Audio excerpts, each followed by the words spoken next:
আমি দেখেছি বহু মানুষ ঘরে ঘরে পাইলস, ফিস্টুলা, কনস্টিপেশন, আমাশা, রক্ত আমাশা এই ধরনের সমস্যায় কিন্তু ভুক্তভোগী হচ্ছেন। সেখান থেকেই আমার কিন্তু আনা হচ্ছে বেলিকুল। এই বেলিকুল যদি আপনি রেগুলার যদি আপনি দুবার করে খেতে পারেন, যদি আপনার খুব বেশি পরিমাণে লুজ মোশন হয় কিংবা খুব বেশি পরিমাণে আপনার কনস্টিপেশন হয়, এই ধরনের সমস্যা বা পাইলসের থেকে আপনার ব্লিডিং স্টার্ট হয়ে গেছে, এই সমস্যা থেকে যদি আপনি বাঁচতে চান তাহলে অব্যর্থ মহা ঔষধ আপনাকে আমি চ্যালেঞ্জ ছুড়ে দিচ্ছি, যেটা হচ্ছে বেলিকুল।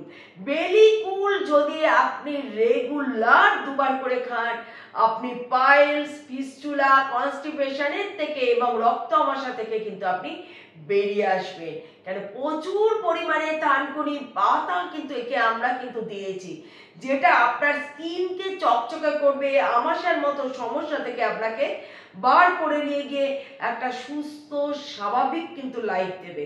এবং অপারেশন করেও কিন্তু পাইলসের কিন্তু সাকসেসফুল হয় না। সেখান থেকে যদি কিন্তু আপনি বেলিকুল খান তাহলে নির্মূল হয়ে যাবে আপনার রোগটা।